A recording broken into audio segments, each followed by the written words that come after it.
Bismillahirrahmanirrahim. Assalamualaikum warahmatullahi wabarakatuh. Waalaikumsalam warahmatullahi wabarakatuh. Alhamdulillahirrabbilalamin. Wassalatu wassalamu ala asyrafil anbiya'i wal mursalin wa ala alihi wa sahbihi ajmain, amma ba'du. Ini panitianya keren banget bikin judul. Masya Allah. Memilihkan judul bisa memaafkan, sulit melupakan. Masya Allah. Bisa memaafkan dan sulit melupakan. Ya, ini kalau kita tinjau dari beberapa segi atau beberapa faktor pendekatan ya. Kalau lewat filosofi ini rasanya kayak gitu ya. Memaafkan bukan melupakan, karena memang dia bentuknya memori ya. Dan pagi hari ini izinkan kami untuk menjelaskan dari sisi bagaimana sih apa yang terjadi di otak pada saat kita memaafkan, tapi memang sulit melupakan gitu ya. Dan ya ini sering banget orang bilang forgive yes, forget no ya. Dan ini lebih sini lagi ya, forgive yes, forget never. Ya. Dan sebetulnya apa sih yang terjadi kalau kita ya mengalami satu masalah yang mengikat emosi yang intens ya. Jadi hari ini kita cerita dari sisi apa yang terjadi di otak, dan mohon izin inilah otak manusia yang Allah ciptakan.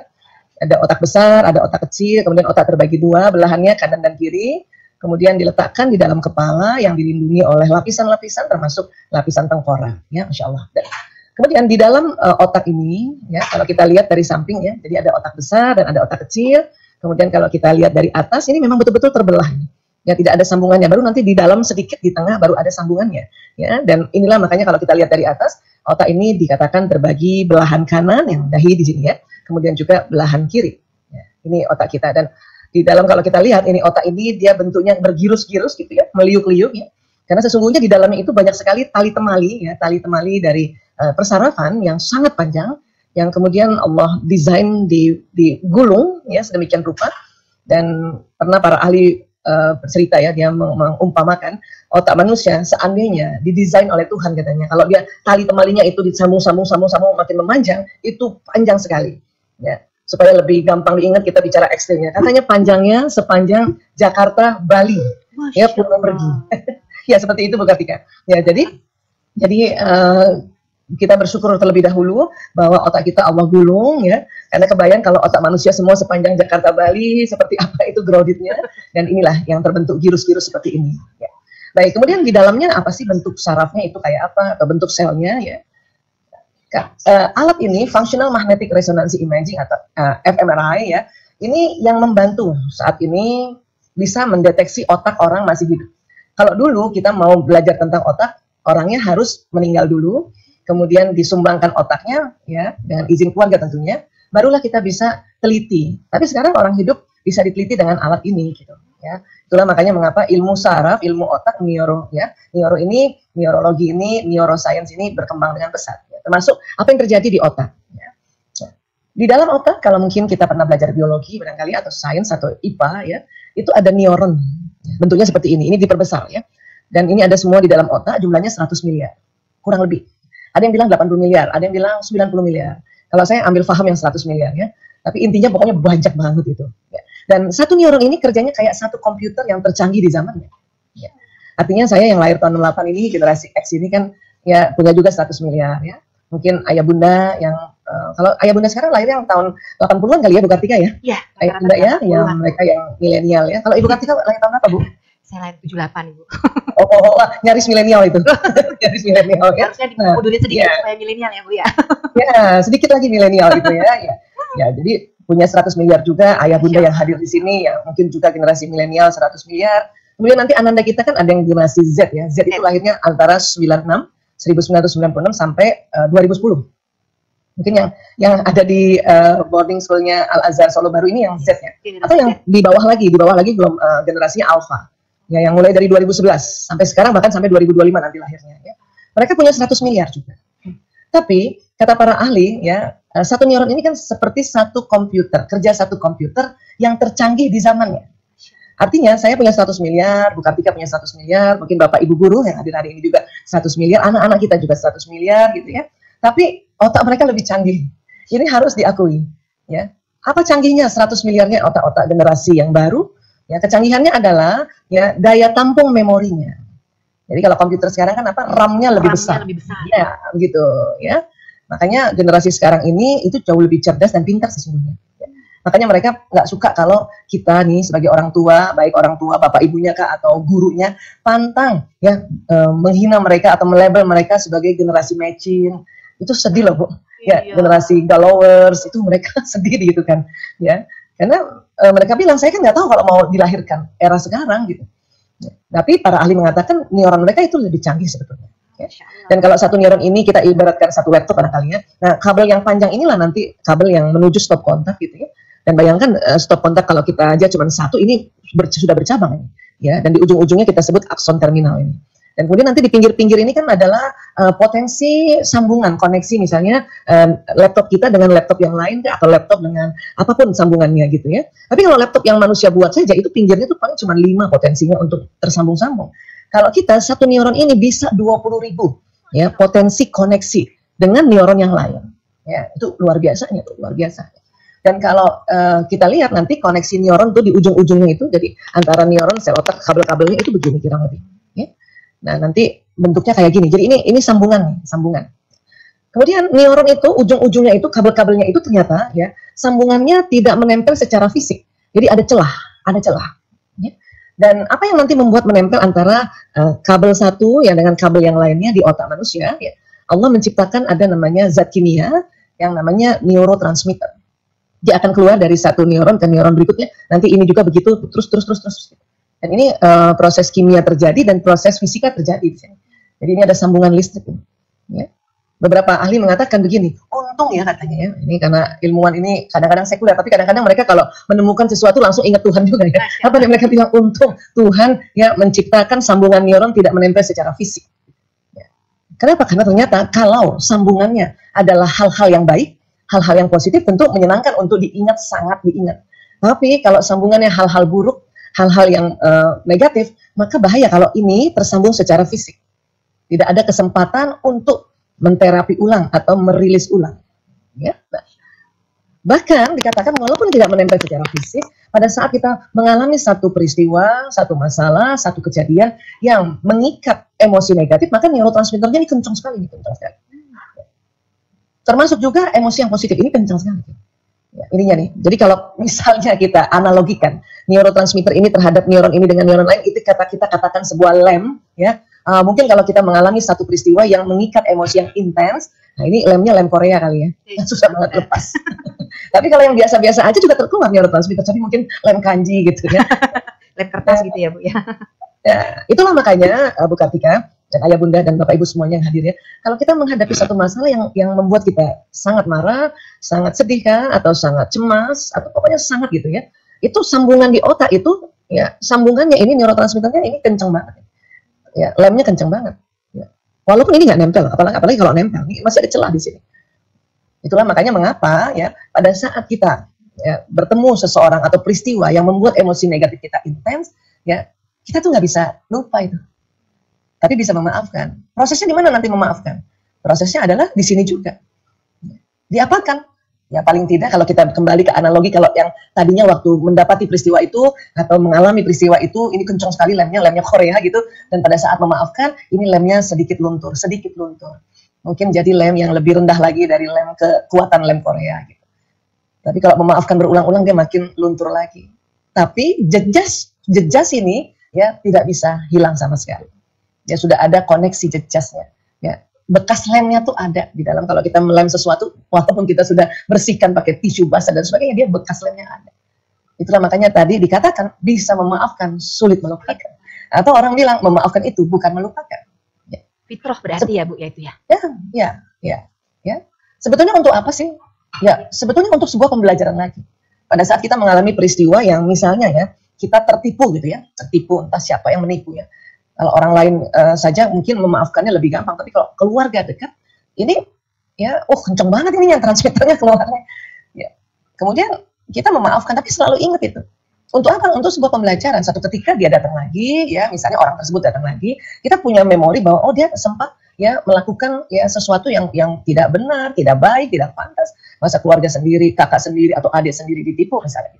Jadi ingat aja, ingat untuk apa? Berhati-hati. Itu salah satu ya dari mungkin jutaan hikmah yang belum lagi terungkap. Ya, nah seperti itu. Atau paling tidak ya kalau kita misalnya pernah mengalami satu musibah yang bahaya ya, kemudian kan ini terjadi neurotransmitternya lepas ini yang kuat, itu kadang-kadang orang kalau belum memaafkan peristiwa itu ya salah satu dampaknya dia nggak mau lewat jalan itu gitu. Itu kan recall gitu ya, Bu? Iya, ya dia nggak mau melewati misalnya ada seorang ibu ya, dia sempat maaf anaknya tertabrak di sebuah jalan gitu ya, kemudian meninggal, dia lihat itu kan kenceng banget ini neurotransmitternya, dan bukan cuma satu saraf tapi ada puluhan atau ratusan saraf terjadi kondisi seperti ini gitu. Sehingga pada saat ibu itu belum lagi bisa memaafkan, maka sambungan neurotransmitternya masih kuat, itulah makanya dia masih sangat ingat dan akhirnya muncul yang kita sebut trauma. Makanya dia sumpah-sumpah, pokoknya saya nggak mau lewat lagi jalan situ gitu. Padahal kadang-kadang kalau dia harus muter jalannya jauh banget. Karena misalnya ada sebuah kepentingan yang lewat jalan itu cepat, tapi karena ada peristiwa yang membuat traumatik, karena mengikat emosi yang sangat intens, maka dia mengatakan, ya saya nggak mau lewat, saya nggak bisa lewat situ, saya trauma banget, ini muter jauh. Ya, nah itu kan sebetulnya menyulitkan kalau kita tidak memaafkan ya kondisi-kondisi seperti ini atau peristiwa-peristiwa seperti ini. Dan semakin kuat mungkin ya Bu ya itu ya. Ya kalau kita betul. tidak kalau langsung diingat, ya apalagi diingat lagi, makin kuat. Ya, nah, jadi kalau ya ini ya kita lihat dia terjadi peristiwa fisika dan juga peristiwa kimia, ada listrik nih Bu, kenceng banget. Ya, terkadang kalau dia terlalu berat itu kadang listrik itu bikin hangus. Ya. Ada juga penelitiannya Liz Elliott itu yang seorang ibu dan seorang neuroscience ini ya, dia pernah nggak sengaja bentak anaknya itu angus di punya neuron itu. Ya. Ini terjadi seperti ini, dan ini nggak cuma satu, ini kita contoh satu supaya lebih perjelas lagi apa yang terjadi ya. Jadi di otak kita ini akan ada setiap saat, bahkan dikatakan ada 2 juta informasi setiap detik masuk ke otak untuk membuat sambungan atau koneksi-koneksi neuron di dalam otak kita, ya, baik mengambil dari informasi dari mata, telinga, penghidup, pengecap dan sebagainya. Ya, ada yang kita lihat sambil lalu dan sebagainya, itu adalah hal yang masuk semua gitu. Nah, tapi kemudian kita perhatikan juga ya, ada beberapa sambungan yang masih tipis, ada beberapa yang sudah tebal kayak gini. Biasanya sambungan yang tebal kayak gini ya adalah sambungan yang sudah berulang-ulang. Misalnya kita belajar gitu ya, kita ulang-ulang, kita baca Quran, kemudian kita hafalkan ulang-ulang kan.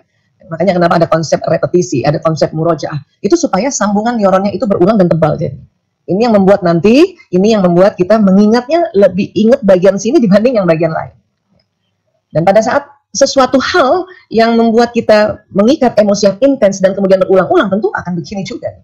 Ya, akan begini juga. Apalagi walaupun misalnya ya kejadiannya cuma 1 kali, tapi kan diingat terus, ya itu akan membuat ya ketebalan dari sambungan neuron ini, karena kita ingat berulang. Inilah maka makin tebal ini, makin tebal. Yang bahaya adalah bila koneksinya ini lebih banyak negatifnya, maka mengganggu kita punya aktivitas, kita punya cara berpikir, atau kita punya hal-hal yang saat ini. Ini yang bahaya. Ya, nah ini. Jadi itu di mana sih terjadinya? Nah ini kalau di otak ini kan ada bagian-bagiannya ya. Yang paling depan ini namanya lobus frontalis paling depan. Di sini banyak sambungan neuron kayak tadi ya. Dalam bentuk nanti sebuah peristiwa kah, sebuah ilmu kah, sebuah nasihat, itu masuk di dalam lobus frontalis seperti ini. Ya, jadi memori ini banyak sekali di sini. Ya, sejak kita dalam rahim ibu, bukan lagi baru lahir, rahim ibu ini sudah merekam sebetulnya. Ya, sampai detik ini. Ya, sampai kapanpun juga kalau ada misalnya kita sebuah memori, apa yang kita lakukan hari ini itu terjadi sambungannya. Ada yang kita perhatikan, ada yang kita tidak perhatikan, ada yang sambil lalu tetap terjadi sambungannya. Dan luar biasanya 100 miliar potensi itu yang ada di otak ya. Wabil khusus di bagian lobus frontalis ini, itu kata para ahli kalau sampai kita umur 100 tahun pun ya belum semua sambungan neuron tersambung. Artinya kita ada kabar gembira sampai umur berapapun kalau kita banyak belajar, banyak punya pengalaman, itu masih banyak sambungannya, potensinya di sini. Ya, Masya Allah. Baik, kemudian kalau gitu ya, apa yang terjadi selain nanti yang di lobus frontalis itu, dia akan ada ya interaksi lagi dengan bagian-bagian otak yang lain. Dan tetap bentuknya kayak ya peristiwa kimia dan peristiwa fisika seperti ini. Nanti akan ada interaksi dengan lobus parietalis tentang watak, tentang bakat ya. Nah, ini bagiannya Bu Kartika nih kalau watak, bakat ya. Kemudian akan ada satu sambungan lagi dengan otak emosi, sambungannya lagi dengan ya otak yang bagian belakang dan sebagainya ya. Jadi seperti itu setiap detik, bayangkan ya. Jadi kalau kita lihat dalam bentuk statisnya kayak gini. Jadi kalau kita lihat ada sambungan yang tebal ini ya, ini berarti peristiwa tersebut atau kejadian tersebut atau sesuatu itu kita sudah ulang-ulang. Entah itu pelajaran, entah itu sebuah nasihat, entah itu sebuah peristiwa ya, atau sebuah ilmu dan sebagainya. Ini kalau yang tebal ini berarti berulang-ulang. Ya, kalau konsep ketebalan neuron di dalam ilmu neuroscience, yang tebal ini kita sebutnya pintar.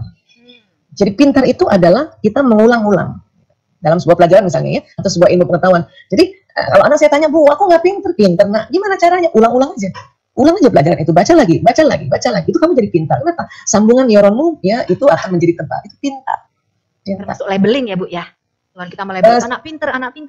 Ya, bisa. Jadi dia terkonsep juga gitu ya. Ya, apapun yang kita lakukan repetisi, baik ucapan sendiri maupun telinga si anak mendengarkan atau mata melihat, menghidu berkali-kali, mengecap berkali-kali, melakukan gerakan berkali-kali, ya itu bisa tersambung seperti ini. Ya. Makanya Nah, tapi nanti ya ini pintar. Ya. Makanya kalau kita mau anak pintar ya suruh aja ulang-ulang. Ya. Nah, kalau cerdas bagaimana konsep neuron pada orang cerdas? Cerdas itu adalah ya kemampuan kita untuk menyambungkan neuron yang baru, hal-hal yang baru, supaya dia tersambung banyak. Nah, sesuatu yang kita sambung banyak itu menjadi cerdas. Dan kalau kecerdasan itu diulang-ulang nanti menjadi pintar. Kita kan mau pintar dan cerdas ya. Nah, saya hari ini walaupun lewat virtual kan saya melihat wajah Ibu Kartika, itu di otak saya sudah tersambung. Ya, satu ketika lagi kita masih virtual lagi, kita nyambung lagi. Makin paham tuh saya ya. Suatu ketika kita offline ketemu itu udah lama banget kita ketemu. Kenapa? Karena ya sudah ada pengulangan kan, gitu. Cuman kalau pintar saja itu nanti rugi. Misalnya nih saya tahun ini insya Allah 23 tahun ngurus narkoba. Di otak saya ciri-ciri orang pakai narkoba itu otak saya sudah pintar. Tapi kalau saya ngurus narkoba terus, hanya pintar itu saja nanti nggak cerdas hal yang lain. Itulah saya makanya sengaja untuk mempelajari ilmu-ilmu lain lagi atau keluar dari bidang narkotika walaupun tetap dalam rangkaian preventif ya. Makanya kita berbagi seperti ini ya. Jadi untuk menyambungkan neuron-neuron yang lain. Ya.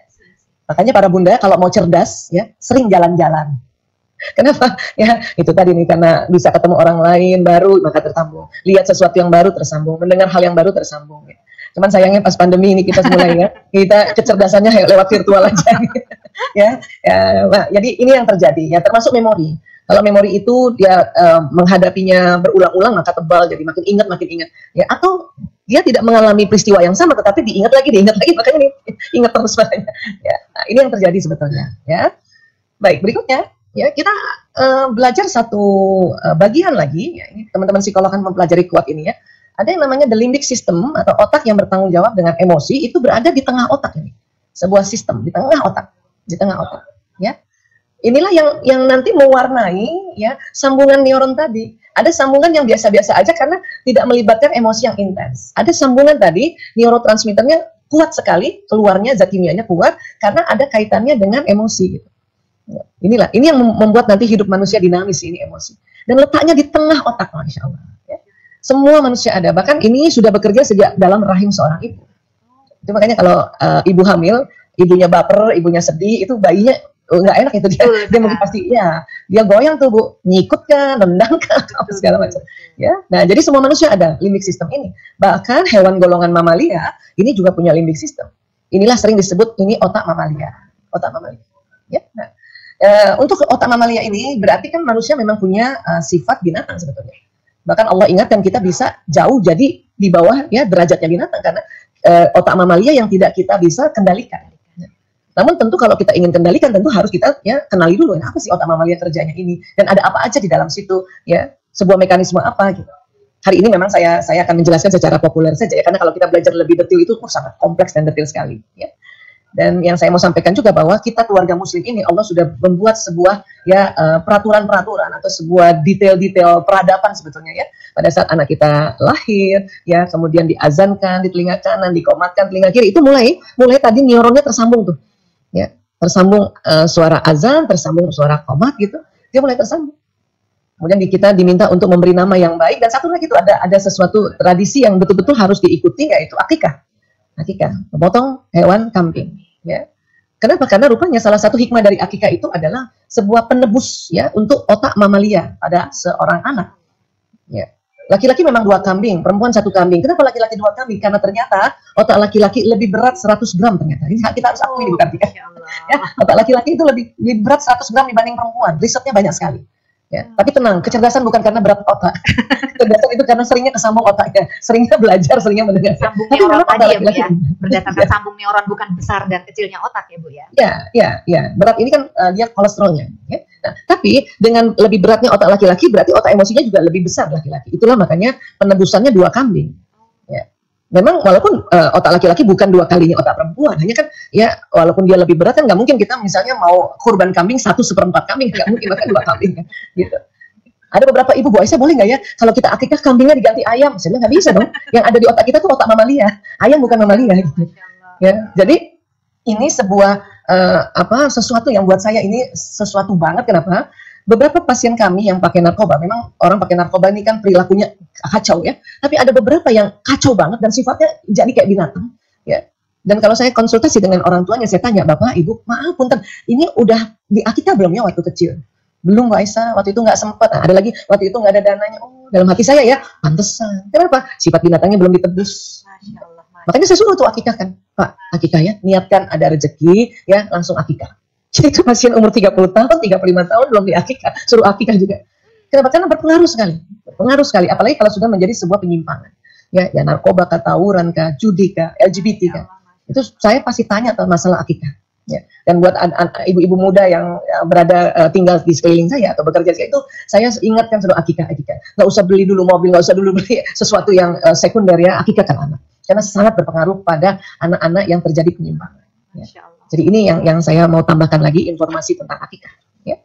Baik, kemudian kita lihat lagi, kalau dari tengah ya, limbik sistem itu persis di sini. Ya.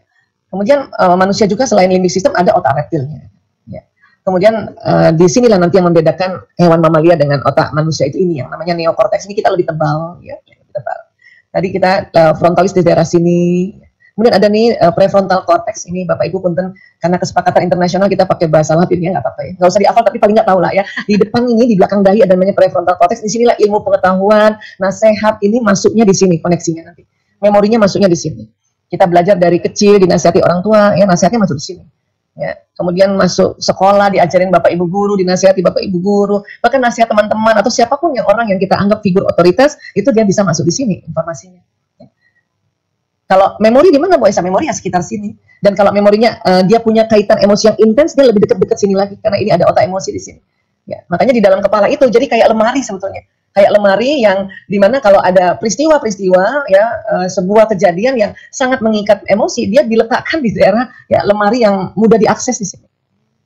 Inilah makanya kadang-kadang sesuatu peristiwa yang kita sangat ingat itu pasti ada ikatan emosinya, baik yang positif maupun yang negatif. Ya. Nanti di tempat lain dari neokortex, kurang lebih di daerah parietalis ini ada program juga yang Allah sudah berikan, yaitu program watak, multiple intelligence, bakat ya, ada sekitar sini, dan selebihnya ada program-program tentang gerakan dan sebagainya. Ya. Nah, kemudian kita kenali juga dulu ini ada otak reptil. Otak reptil ini adalah otak yang Allah desain untuk ya membuat manusia ini berhati-hati atau bisa menyelamatkan diri kalau ada serangan dari luar. Serangan orang jahat ya, atau serangan binatang buas dan sebagainya. Ini otak reptil langsung tegang. Pada saat otak reptil tegang, yang lain ya dia terblokir dulu semuanya. Ilmu kan di sini. Artinya ya kalau contoh kita keluar rumah nih, tiba-tiba kita maaf ya, nauzubillah min dzalik, ada copet nih. Itu yang bekerja langsung otak reptil. Apa respon dari otak reptil pada saat otak reptil bekerja? Nah, supaya gampang dan supaya nggak susah-susah ingat, Allah membuat sebuah respon yang kita sering sebut fight or flight, serang atau kabur. Gitu. Atau kita dikejar misalnya binatang buas kayak apa saja ya, mungkin anjing gitu ya. Itu otak reptil bilang, ya serang atau kabur tuh. Ya, mungkin kita serang itu, hush, itu kita nyerang itu, fight itu, atau kabur atau lari, atau bahkan kita lempar batu, seperti itu. Ya ini batang otak ini. Dan pada saat batang otak ini bekerja, ini otak ilmu ini juga berhenti dulu untuk terakses ya, dia diblokir sementara. Ya, itu kerennya otak manusia. Jadi dalam keadaan darurat pokoknya 2 aja yang diingat, jangan terlalu banyak ingat macam-macam gitu. Ya, serang atau kabur, fight or flight.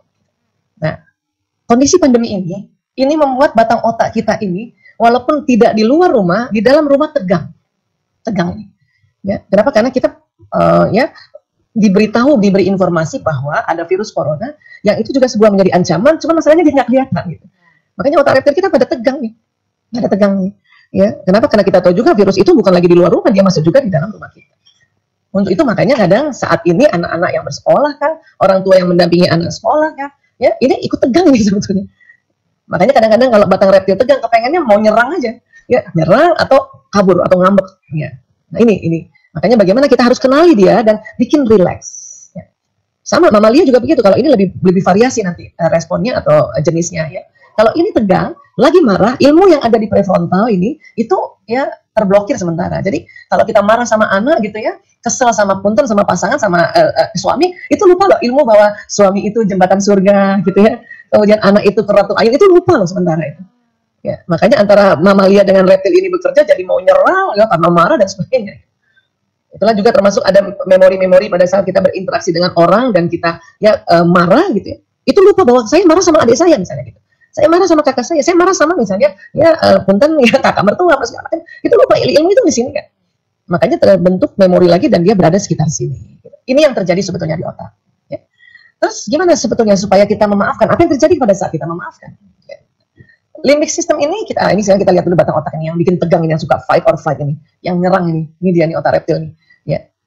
Tapi ini kan melindungi kita sebetulnya. Hanya kondisi sekarang ini tegang banget. Makanya banyak sekarang orang-orang sekarang konflik itu karena batang otaknya tanpa terasa 8 bulan tegang. Ya. Nalarnya nggak jalan gitu kali ya Bu ya. Karena tertutup tadi ya teori-teori yang dia tahu juga. Iya, ilmu kan di sini nih terblokir sementara nih Bu Kartika. Ya. Makanya kalau kita bisa sudah ngerti bahwa ada batang otak nih, ada otak mamalia. Karena dia tegang, makanya kadang-kadang ilmu kita di sini walaupun sering taklim, walaupun sering seminar, walaupun sering baca buku terblokir sementara. Ya. Makanya kita mencoba untuk merilekskan batang otak, merilekskan otak mamalia sehingga kita ingat lagi, oh iya ya, sekarang ini memang ya online tetap efektif daripada ini kacau balau gitu. Ya. Nah, gitu misalnya gitu ya. Itu salah satunya. Ya. Nah, apa yang membuat rileks nanti? Apa yang membuat rileks? Nah, ini kan.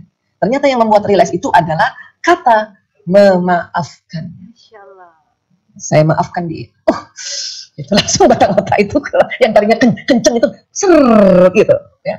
Luar biasa itu kata memaafkan. Ya, Insyaallah. Nah, kemudian di otak mamalia itu kan ternyata tadi kita belajar bahwa itu ada otak emosi. Ternyata nggak hanya negatif tuh, ada emosi positif juga. Jadi kemudian kalau dipetakan isi dari mamalia brain tadi yang otak limbic system itu berbagai jenis emosi. Ya. Memang variasi sekali. Ada para ahli yang mendetailkannya lagi. Ya, kalau saya ambil yang seperti ini. Kok kayak tangga Bu Isa? Iya, karena setiap emosi itu pas waktu diteliti atau diukur pakai EEG, elektroencephalogram, dia ternyata ada frekuensi yang berbeda. Waktu dipetakan, loh kok kayak tangga ya gitu. Pada anak-anak apa sampai sebegini? Enggak, anak-anak itu sampai dia akil balik, level emosinya lebih sederhana. Hanya sedih, takut, marah, dan semangat gitu. Ya, tapi kalau kita sudah kayak kita gini, ini lebih variasi. Dan kalau digabungkan dengan ilmu hawa nafsu, ya itu tadi nafsu itu limbic system. Ya. Maka nanti terbagi 3. Nafsu lawama itu kalau kita gabungkan ya ini ya pembagiannya ya, itu adalah emosi apati, sedih dan takut. Ya, apati rendah sekali 50 Hz kan. Apati ini adalah emosi sedih yang berkepanjangan sehingga merasa nggak ada gunanya saya. Nggak ada gunanya saya. Nah ini. Dan ini bahaya nih kalau ini nggak ada gunanya berhari-hari, berminggu-minggu nggak cepat-cepat ya dibantu untuk naik ke atas ya, maka dia akan jatuh ke level emosi yang namanya depresi. Depresi itu ciri-cirinya udah merasa nggak berguna banget lah, lebih baik saya mati. Itu depresi itu. Ya, di bawah ini. Dan depresi bukan level emosi yang lazim pada manusia. Apati masih lazim. Cuman bahayanya ini kalau tidak dibantu dia akan turun ke bawah. Ya. Nah, kemudian di atasnya sedih lebih tinggi, di atasnya lagi ada takut. Kemudian masuk lagi ada las buru-buru nih kalau kita sebagai ibu ya mau buru-buru aja pokoknya ya. Bukan semangat, kalau semangat di sini, semangat ini lebih gembira. Kalau buru-buru itu ada nuansa takut sama marah. Ya. Nah, itu sudah masuk nafsu amarah ya. Marah dan sombong ada di sini. Ya. Kesel tuh di sini dan sebagainya. Ya. Kemudian seperti tadi kita bicara bahwa emosi bukan hanya negatif, dia ada yang positif juga. Nafsu juga bukan hanya negatif, dia ada yang positif juga yang kita sebut mutmainnah. Itu mulailah dari courageous ini, semangat, ya, berani. Beraninya bukan berani karena marah ya, berani karena semangat gitu, gembira. Jadi sudah 200 Hz ini. Kemudian di atasnya lagi acceptance 350 Hz dan di atasnya peace ya 600 Hz dan tertinggi adalah emosi yang bernuansa pencerahan, enlightenment antara 700 sampai 1000 ya. Dan semua emosi ini ada di otak kita, dia nggak bisa hilang. Yang terjadi adalah ya dia naik turun, udah turun naikkan lagi turun lagi, naikkan lagi turun lagi. Ya ini memang begitu. Ya. Kalau kita bilang ya Allah hilangkan marahku, nggak bisa hilang. Ya. Yang lebih tepat ya untuk otak itu ya Allah angkat marahku, ya diangkat, ya Allah angkat takutku angkat. Supaya apa? Karena kita mau naik, dia mau naik level. Ya, karena makin tinggi itu makin positif dia punya energi emosinya. Gitu. Makanya anak sekarang bilangnya move on, naik ke atas. Ya. Betul. Sudah naik ke atas bisa turun lagi loh, bisa turun lagi. Itulah makanya mengapa kadang-kadang kita sih udah maafin ya, tapi saya kesel lagi kalau lihat orang itu gitu ya. Karena suatu dia memaafkan dia berada di acceptance ya. Makin sering dia katakan saya maafkan dan udah mulai peace gitu ya. Habis ikut kajian bahwa dikatakan bahwa memaafkan itu derajatnya lebih tinggi. Oh kita di enlightenment, di pencerahan gitu.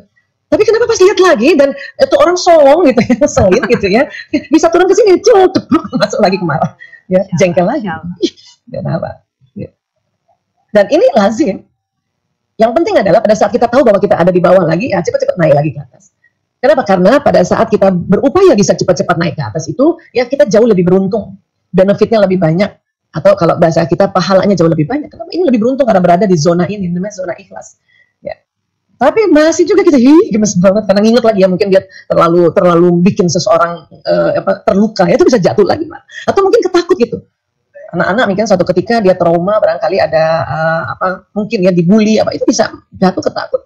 Ya, kita ajarin anak, maafkan ya nak. Oke, dia sudah naik ke atas, sudah bisa di acceptance. Ya, tapi pas lihat lagi karena orang yang dia sudah terima dan maafkan ini ternyata masih juga ya berperilaku buruk, itu bisa jatuh lagi ketakut. Nah ini, jadi memaafkan itu dia berada di level emosi, membuat mamalia dan reptil tadi yang tadinya tegang dia menjadi rileks, tapi bisa tegang lagi, rileks lagi, tegang lagi, rileks lagi. Nah, kondisi yang ada di memori yang di sekitar neuron tadi, ya kalau kita lihat ini ya, nah itu kan tadi ada memori sekitar neuron sini nih, ya neuron memori yang di sekitar limbik sistem ini. Nah itu karena dia terlalu dekat dengan posisi otak emosi, nah itu juga ya kadang-kadang kita ingat terus gitu. Ingat, tapi kita maafkan. Ingat, kita maafkan. Ya. Berkali-kali kita bilang, ya semua saya maafkan dia ya. Berkali-kali maka ya mulailah nanti sambungan neurotransmitter atau lem Korea tadi mulai mengendor, mulai rilis, mulai. Ya. Itu kerennya kata memaafkan. Dilafalkan itu ya Bu ya. Ya, disampaikan. Gitu. Itu kalau dilafalkan jadinya dia 2 kali kita melakukan insight ya. Satu diomongin karena agak keras, telinga mendengar. Maka informasinya masuk ke dalam batang otak dan juga otak mamalia. Ya Allah, saya maafkan dia. Masya Allah. Ini yang terjadi sebetulnya ya kalau kita memaafkan. Keren banget sebetulnya. Ya, baik. Kemudian gimana caranya juga ya untuk kita berada di level yang di enlightenment? Ini surat Al-Baqarah 153 ya. Bismillahirrahmanirrahim. Ya ayyuhallazina amanu sta'inu bis-sabri was-shalah innallaha ma'as-sabirin. Hai orang-orang yang beriman, jadikanlah sabar dan sholat sebagai penolong. Sesungguhnya Allah bersama orang-orang yang sabar. Rupanya pada saat kita sabar dan sholat itu kajian di otak emosi itu levelnya bisa naik ke atas. Apalagi sholat, tanpa terasa rakaat demi rakaat kita naik level emosi. Bisa jadi sampai di enlightenment atau paling tidak peace, damai tadi. Ya, paling tidak di sini. Kenapa? Mungkin karena sholatnya ya belum lagi tumak nina gitu. Ya kalau belum tumak nina buru-buru kira-kira di mana? Dia naik juga, tapi belum tentu sampai ke sini. Kita lagi marah, sholatnya buru-buru, naik levelnya. Karena rakaat demi rakaat, tapi mungkin baru sampai di sombong gitu. Jadi habis sholat masih kesel juga, masih sombong aja. Dia nggak tahu siapa gue, gitu. Udah naik, tapi karena terburu-buru. Makanya mengapa kita pelan-pelan ya untuk lakukan sholat dengan tumanina. Pelan-pelan karena nanti dia naik. Apalagi misalnya kita ya lagi kesel nih sebelum zuhur nih. Kemudian sudah azan zuhur kita sholat, tapi kita tidak hanya ambil fardunya, kita ambil ya sunnahnya, kita ambil qobliyahnya dulu. Kemudian kita fardunya kita ambil, ya kita tegakkan, kemudian habis itu ba'diyahnya, maka kan rakaatnya jauh lebih banyak, ya menjadi 8. Maka dia bisa sampai di selesai sholat itu ada di enlightenment, pencerahan sih. Ya. Apalagi yang bisa ada di pencerahan ini, baca Quran. Itulah kita harus ya luruskan niat untuk baca Quran, ya sehari minimal 1 ayat atau mengkaji Quran. Seminar, tausiah itu kan dalam rangka mengkaji Quran. Makanya pada saat kita habis tausiah kah, atau habis dengar seminar kah, atau Bapak Ibu guru habis mengajar, itu kita bisa ada di sini, enlightenment, pencerahan. Ya. Dan ini keren ini, 700 sampai 1000 Hz ini, ya kondisi ini kalau dari sisi kesehatan, ini meningkatkan imunitas tubuh dan meningkatkan vitalitas. Dan kondisi sekarang itu yang dibutuhkan kan, imunitas tubuh dan vitalitas ya. Nah, jadi ini ya. Keren sebetulnya. Sabar itu apa sih? Sabar itu kan bahasa Arab, sabaru yasbiru, artinya menahan. Artinya kalau kita marah, kita tahan untuk apa? Supaya kita tidak jatuh ke bawah. Kalau ke bawah menekan namanya, ya. Atau tidak kita labrak orang yang kita marah sama orang itu. Makanya menahan itu sabar. Nah, pada saat menahan, kita melakukan manajemen emosi untuk kita naik ke atas, gitu. Itu sabar, ya. Jadi kalau dikatakan kita memang Allah bersama orang yang sabar, itu betul banget. Kenapa? Karena pada saat kita sabar dan kita mau menaikkan level emosi, itu cara yang paling keren, cara yang paling afdal adalah sebut Allah, ya Allah, ya Allah, ya Allah, ya Allah. Karena dia akan naik level emosi. Zikrullah ya Bu ya? Iya, betul. Ada nggak cara umum sebetulnya? Ada, mungkin buat ya orang-orang lain gitu ya. Ya, itu napas dalam ya. Tarik nafas. Kita pun kadang-kadang tarik nafas itu tiba-tiba kan langsung menghela nafas kan kalau kita kesel sama orang. Gitu ya. Ini cara umum banget. Makanya banyak juga mulai ada teknik-teknik bagaimana cara bernafas ya. Bernafas dalam, muncullah teknik-teknik itu gitu ya. Namun kita diajarkan untuk apa? Ya, supaya lebih afdal membaca ta'awudz. Ya, Masya Allah. Kata Nabi, sungguh saya mengetahui satu kalimat jika dibaca oleh orang ini, marahnya akan reda jika dia membaca a'udzubillahi minasyaitonirrajim. Aku berlindung pada Allah dari setan yang terkutuk. Ya. Maka dikatakan itu kalau bisa ya kita harus paham nih ya, setan itu kan minajin nanti wanas kan, yang membisik-bisikan itu kan. Artinya kalau ada emosi kita turun ke bawah itu sudah sesuatu yang membisik-bisikan itu. Makanya kita harus ya berlindung pada Allah. Dalam Quran dikatakan kita tausiah 4 kali untuk melindungi bagian depan, bagian belakang, kanan dan kiri. Auzubillahi minasyaitonir rajim. 4 kali sebenarnya. Ya. Apalagi teknik untuk memanage emosi yang luar biasa afdolnya itu ya istighfar. Istighfar. Ya. Siapa saja rutin membaca istighfar, maka Allah akan memberikan solusi atas setiap kesulitannya, penyelesaian bagi setiap permasalahannya, dan dia akan memberinya rezeki dari jalan tak terduga. Masya Allah. Jadi kalau kita misalnya menganggap kondisi sekarang sulit, atau berhadapan dengan orang dekat, tapi dia membuat luka pada kita, sulit istighfar itu. Ya. Kenapa? Karena dikatakan Allah memberikan solusi atas setiap kesulitan. Ya. Kalau kita menganggap kondisi sekarang ini masalah, maka kita disuruh rutin baca istighfar. Ya. Karena Allah memberikan penyelesaian bagi setiap permasalahan. Dan kalau kita menganggap sekarang rezeki ini terhambat, baik rezeki kesehatan, karena sakit semua kan, banyak yang sakit kan, atau rezeki ilmu, karena semua hampir rata-rata masih pakai online ya. Rezeki, termasuk rezeki materi yang betul-betul materi, ya kita suruh istighfar dulu. Jadi kalau kita lagi nggak punya uang, pantang langsung mikir pinjam uang siapa ya, minta sama siapa ya. Kita disuruhnya istighfar dulu. Kenapa? Karena ini Allah memberi rezeki dari jalan yang tak terduga. Ya. Keutamaan istighfar itu banyak sekali hadisnya, tapi satu hadis saja ini sudah 3 keutamaan.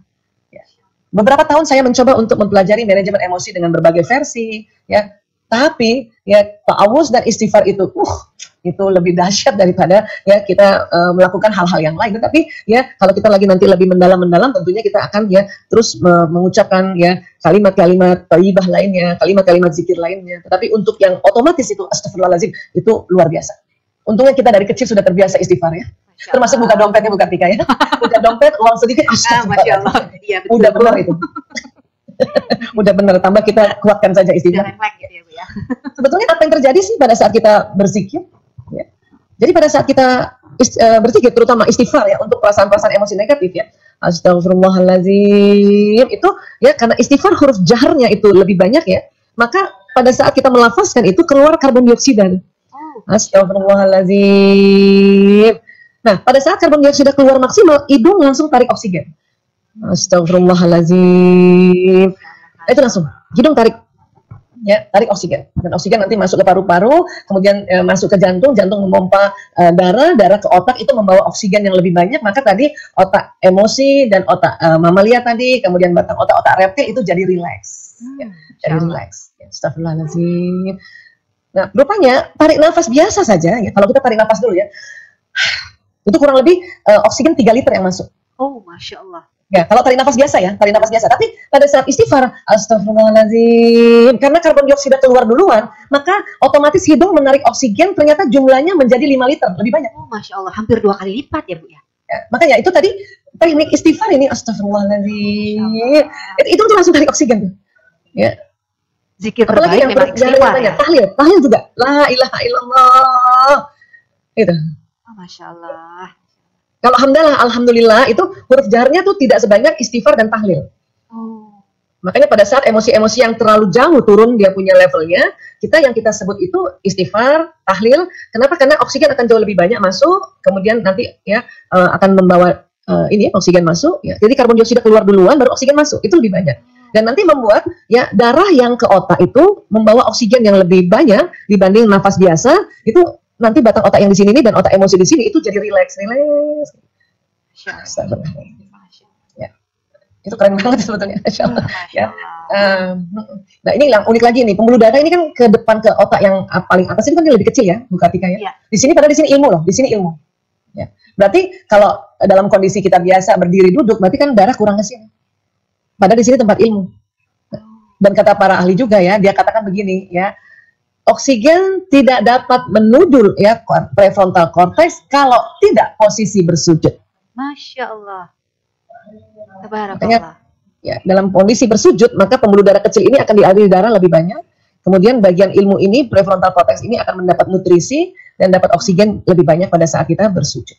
Nah itu, ya. Tentu sujudnya yang nggak buru-buru ya. Kalau buru-buru belum sempat ke sini gitu. Udah balik lagi.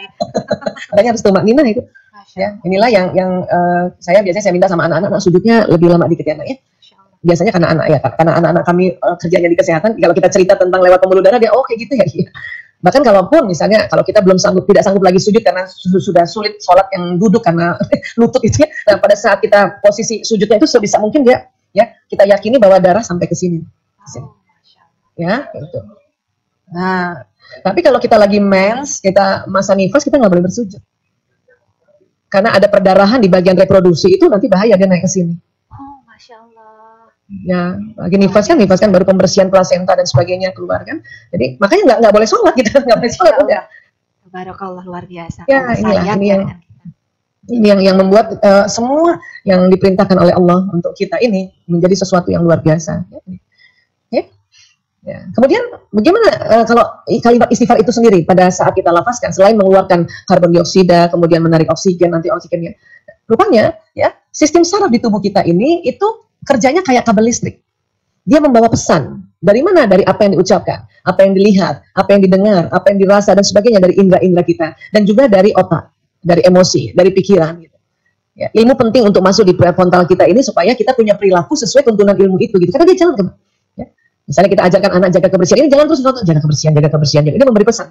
Ya, buang sampah pada tempatnya, buang sampah. Jadi akan membuat perilaku seperti pesan yang ada di otak ilmu ini.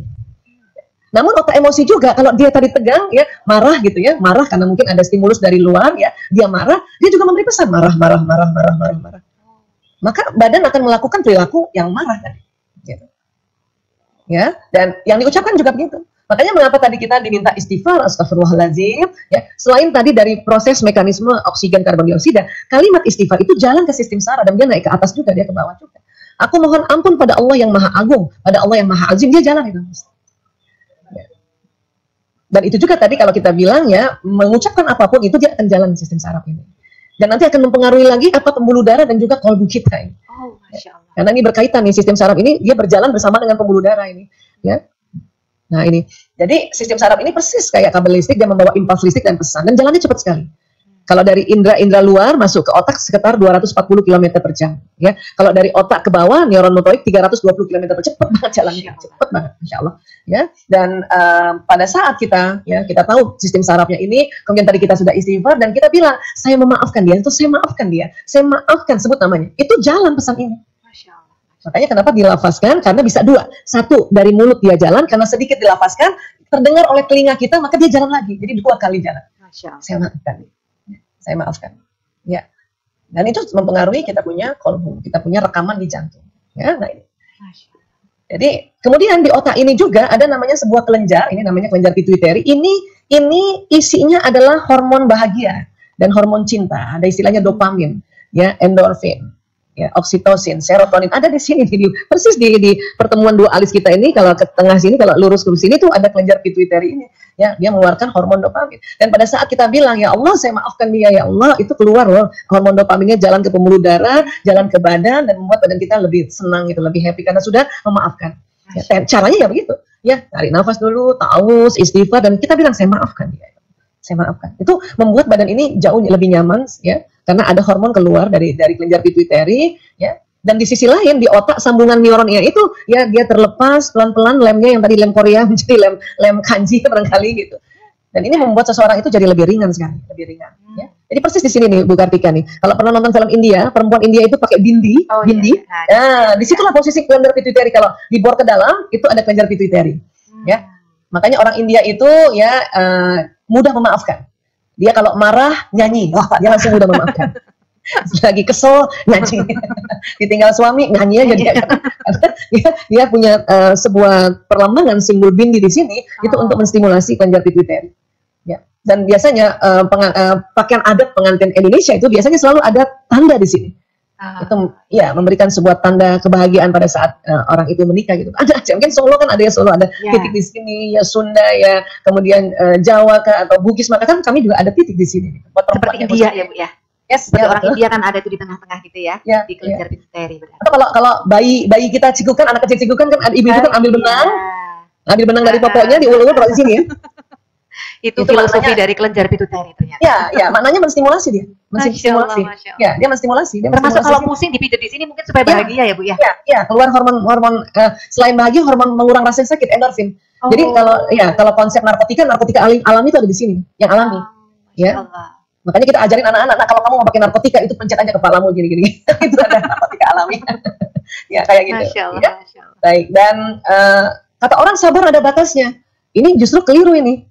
Ya. Innama yuwaffas sabiruna ajrahum bighairi hisab. Sesungguhnya hanya orang-orang yang bersabarlah yang dicukupkan pahala mereka tanpa batas. Jadi yang benar sabar pahalanya tanpa batas. Artinya karena tadi sabar adalah sebuah bentuk ya ikhtiar menahan, dan kemudian kita menaikkan level emosi itu dengan kita menyebut Allah, maka memaafkan juga harus dengan sabar yang kita akan ulang-ulang lakukan hal tersebut.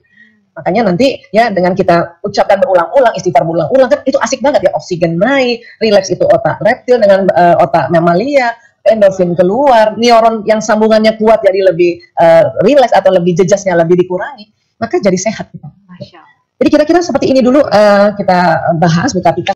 Baik, terima kasih. Terima kasih Ayah Bunda ya, Bapak Ibu yang mengikuti ya. Wabillahi taufiq wal hidayah. Assalamualaikum warahmatullahi wabarakatuh. Saya kembalikan ke Ibu.